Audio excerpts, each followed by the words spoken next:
Hello students, welcome to Dr. Dushyanth's physics classes. Myself Dr. Dushyanth, and today we are going to have a numerical session on our previous study topics, that is addition and multiplication of vector.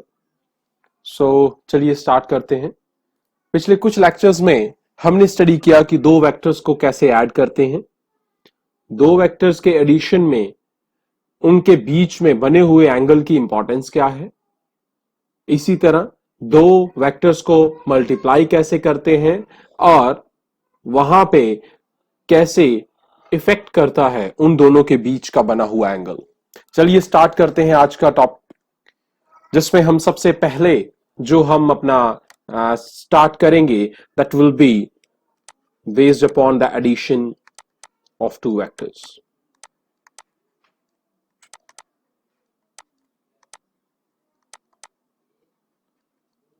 Start करेंगे addition of two vectors से और हम consider कर सकते हैं more than two vectors. Our first question number 1 क्या है, that we are going to have a particle, there is a particle which is acted upon by two velocities. We are having two velocities are there. Number one velocity v1, velocity is a vector, so v1 vector is equal to 2i plus 3j minus 5k unit vector.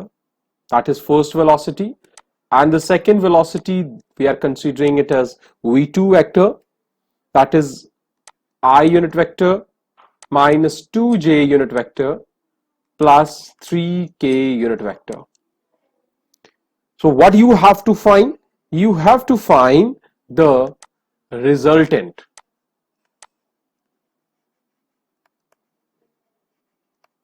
Okay, what will be the resultant velocity? Okay, and you have to get the magnitude of v. You have to get the magnitude.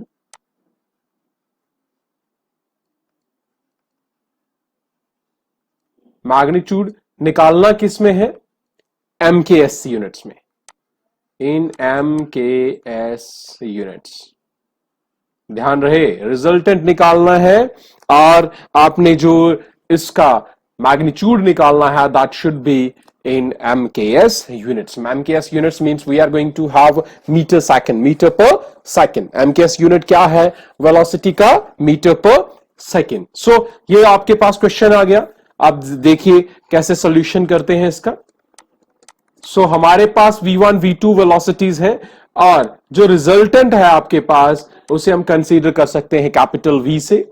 So that resultant is v1 vector plus v2 vector.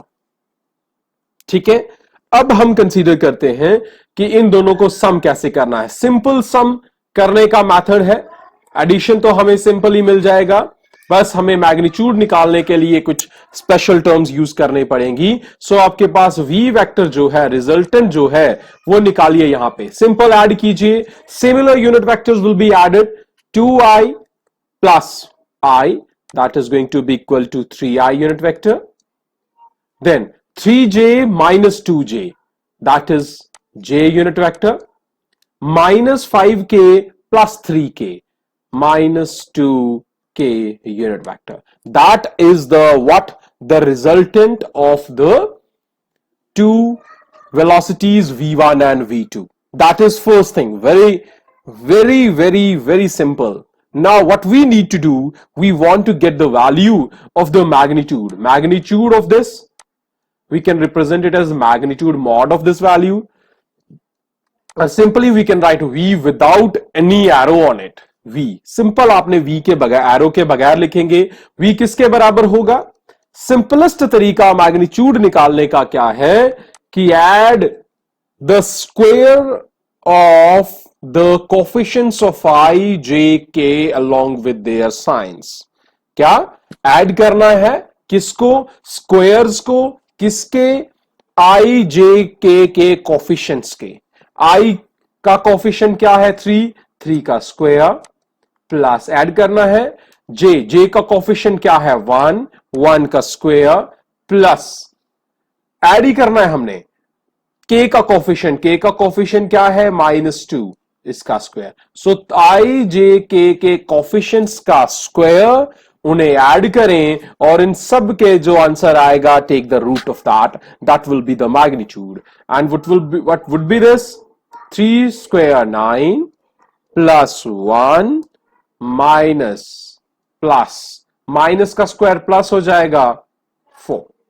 So that is going to be 9 plus 1 10 10 plus 4 14 that is going to be under root of 14 and when we would solve this and this is going to be your 3.74 और units क्या लेने हैं MKS और MKS unit क्या है आपका metre पर second. so your first solution is here you are having the magnitude of the resultant of two velocities and that is 3.74 meter per second. That is your first solution. मुझे लगता है ये समझ आ गया होगा आपको। अगर कोई भी इसमें प्रॉब्लम है तो let me know about that. At the last of the lecture I would give you the email address. So मुझे लगता है ये समझ आ गया होगा। ये बहुत ही एक आसान सा न्यूमेरिकल था, आपके पास बहुत ही आसान क्वेश्चन था ये। अब आपका सेकेंड क्वेश्चन क्या है कि ABCD आपके पास question number 2 you are having ABCD is a quadrilateral. आपके पास क्या है एक क्वाड्रिलेटरल है ABCD इज अ क्वाड्रिलेटरल।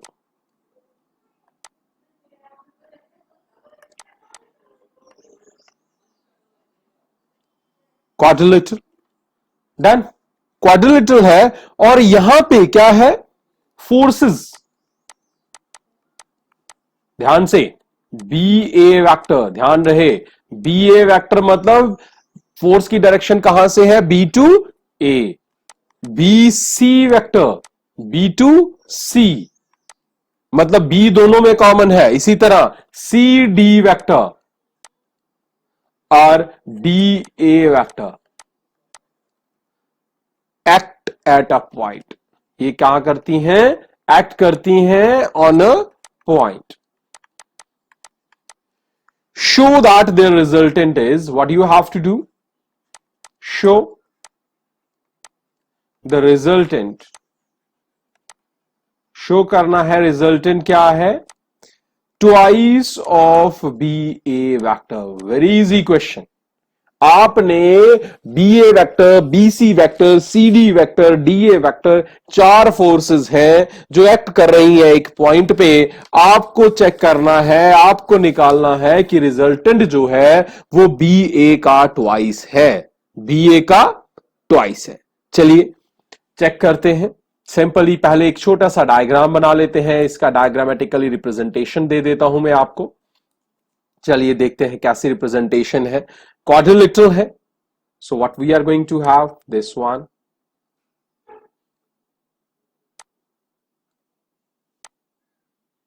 अब देखिएगा डायरेक्शन जो है आपके पास, जो डायरेक्शन है यहां देखिए A B C और D। अब पहली डायरेक्शन है B टू A, ये B टू A। दूसरी डायरेक्शन है B to C, B to C। Third है C to D, C to D। And fourth one is what, that is D to A। ये directions हैं भाई आपकी। Done. अब हम क्या मान के चलते हैं, सॉल्यूशन ले रहे हैं, हम ये मान के चलते हैं कि R वेक्टर जो है that is resultant of all these forces. R vector जो इन सब का रिजल्टेंट है that is BA vector plus BC vector. ये दो आगे जिनका इनिशियल पॉइंट एक ही है B, CD vector plus DA vector, इन चारों को हमने ऐड कर दिया। अब हम लगाएंगे कौन सा, पॉलीगन लॉ। पॉलीगन लॉ क्या कहता है, पॉलीगन लॉ लगाइए। पॉलीगन लॉ क्या कहता है कि जब आपके पास कॉमन क्या एंड पॉइंट, पहले का एंड पॉइंट देखिए, अब पॉलीगॉन लॉ कहता है बी सी वेक्टर प्लस अगले का, पहले का एंड पॉइंट दूसरे का इनिशियल पॉइंट है, बी सी सी डी। अब डी दूसरे का एंड पॉइंट है और डी अगले का, तो जो रिजल्टेंट होता है उसका ये पहला इंडेक्स बी और लास्ट आपका ये सारा किसके बराबर, ये पढ़ा हुआ है लास्ट लेक्चर्स में हमने, B C plus C D plus D A, so last that is going to be equal to B A. So it is very much clear here कि आर वेक्टर जो है, जो रिजल्टेंट आपका बन रहा है, resultant will be equal to, last के 3 को हमने ऐड कर दिया, वो भी हमें बी ए ही दे रहे हैं, so R vector that is equal to twice of B A vector. ठीक है, फिर से मैं आपको एक चीज बता देता हूं, आपको यहां तक समझ आया पॉलीगन लॉ वाला कंसेप्ट, फिर से आपको मैं क्लियर कर देता हूं कि पॉलीगन लॉ में क्या होता है। जैसे आपके पास एक साइड आ गई ए बी, एक वेक्टर आ गया ए बी, फिर दूसरा आ गया बी सी, तो पॉलीगन लॉ कहता है कि अगर इन दोनों को ऐड किया जाए, दोनों को क्या किया जाए, ऐड, तो रिजल्टेंट क्या होगा, देखिए पहले का एंड पॉइंट क्या है बी, और दूसरे का एंड पॉइंट, दूसरे का स्टार्टिंग पॉइंट क्या है बी, पहले का एंड दूसरे का स्टार्ट, तो A B plus B C, तो रिजल्टेंट आ जाएगा ए सी, ए से लेकर सी तक, ये कॉमन एक आपके पास रिजल्टेंट आ जाएगा। ये फॉलो करता है हमारे ट्राइंगल लॉ को। ये देखिए ट्राइंगल लॉ हमने जो पढ़े थे, ये ए बी और सी, हम कहते हैं ए बी और बी सी को ऐड किया जाए तो ट्राइंगल कहता है कि थर्ड वेक्टर ये होगा ए सी, तो ए बी, इसके according A B plus B C vectors को ऐड किया जाए तो क्या होना चाहिए, ए सी। पैरेललोग्राम भी तो, पॉलीगन भी तो यही कह रहा है, A B plus B C को ऐड किया जाए तो क्या बनेगा, ए सी। तो ये एक जनरलाइजेशन है आपके triangle law of vector addition की। तो ये समझ आया आपको, तो मुझे लगता है आपको ये क्वेश्चन समझ आ गया होगा। बहुत ही आसान क्वेश्चन था जिसमें हमने यूज किए हैं आपके एडिशन के कंसेप्ट्स। ठीक है, अब हम यूज करते हैं कुछ प्रोडक्ट्स, कि प्रोडक्ट अगर आपके पास आ जाते हैं तो आपके पास किस तरह से यूज करते हो, या उनके डिफरेंट एप्लीकेशंस कैसी हैं, उनमें एंगल्स कैसे निकाले जाते हैं। तो देखते हैं हमारे पास पहला क्वेश्चन, देखते हैं हम प्रोडक्ट का। आपके पास पहला क्वेश्चन क्या है, फाइंड करना है आपने, क्या एंगल फाइंड करना है, किसके बीच में, find the angle between two vectors, दो वेक्टर्स के बीच में एंगल फाइंड करना है। और वेक्टर्स कौन कौन से हैं, पहला वेक्टर है I unit vector minus 2j unit vector minus 5k unit vector, done. And दूसरा आपका वेक्टर है 2i unit vector plus j vector और माइनस 4k यूनिट वेक्टर। इन दोनों के बीच में एंगल निकालना है, बहुत ही आसान है। चलिए निकालते हैं। सबसे पहला, जो हमें वेक्टर्स दिए गए हैं उन्हें हम सिंप्लीफाई करने के लिए उन्हें नाम दे देते हैं। एक को ले लेते हैं ए वेक्टर, एक को ले लेते हैं बी वेक्टर। ए वेक्टर है I unit vector minus 2j vector minus 5k vector, यही है भाई। और बी है आपका 2i unit vector plus j unit vector minus 4k unit vector. ये आपके दो वेक्टर्स आ गए। अब हमें डॉट प्रोडक्ट यूज करेंगे, सिंपली डॉट प्रोडक्ट यूज करेंगे तो हमें अलग अलग इनकी वैल्यूज मिल जाएंगी। हमें डॉट प्रोडक्ट का पता है क्या होता है, ठीक है। तो हम पहले एक अल्टरनेटिव तरीका यूज करते हैं ए वेक्टर डॉट बी वेक्टर निकालने का, ए वेक्टर डॉट बी वेक्टर निकालने का। ए वेक्टर डॉट बी वेक्टर निकालने का एक आसान तरीका क्या है कि कोफिशिएंट्स आई के मल्टीप्लाई करते जाओ along with this sign, done, simply, और ऐड करते जाओ। देखिए आई का ये क्या है, आई का कोफिशिएंट क्या है 1, आई का कोफिशिएंट क्या है 2, पहले वाले में 1 है, दूसरे वाले में 2, 1 इंटू 2 2, फिर आगे -2 और इसका क्या है, इसका -2 है और इसका क्या है 1, -2 into +1 -2, along with sign multiply करने हैं। इसका -5 है और इसका 4, ये कितना हो गया +20। तो आपके पास क्या आंसर आ गया, a डॉट बी किसके बराबर आ गया 20। ये एक तरीका आ गया। दूसरा तरीका हमने पढ़ा है कि a vector dot b vector that is equal to magnitude of a magnitude of b into cos theta. Done. तो यहां पे हमें मैग्नीट्यूड निकालना पड़ेगा पहले a और b का। क्या निकालना पड़ेगा, मैग्नीट्यूड निकालना पड़ेगा। a का मैग्नीट्यूड निकालेंगे पहले। a इज इक्वल टू, मैंने क्या बताया आपको, अंडर रूट लेना है किसका, sum of squares of coefficients.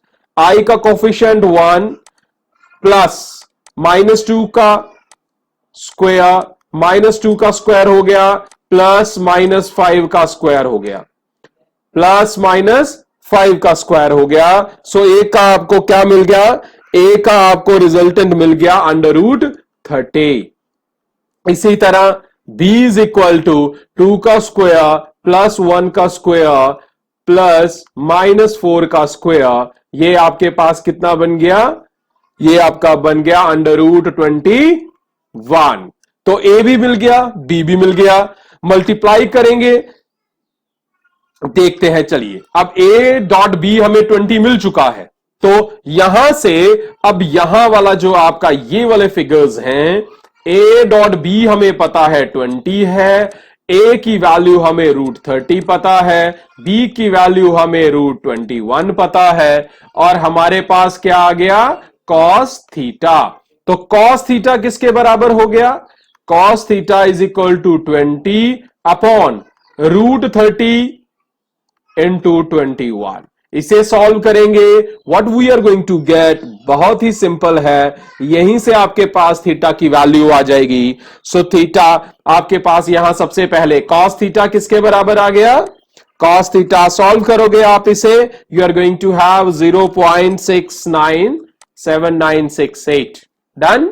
और थीटा किसके बराबर आ जाएगा 37.17 डिग्री। तो थीटा की वैल्यू निकालनी तो आ जाती है हमें, ठीक है। So that is the value of the theta, that is the angle. तो angle between these two vector that is what, 30 approximately 37 degree, approximately 37 degree. सो ये समझ आ गया आपको। अब एक मैं सिंपल सा क्वेश्चन आपको बताऊंगा जिसमें हम क्रॉस प्रोडक्ट निकालेंगे दो वेक्टर्स के बीच में। क्या निकालेंगे, क्रॉस प्रोडक्ट निकालेंगे दो वेक्टर्स के बीच में। Simple question, I am going to get you the value of the cross product.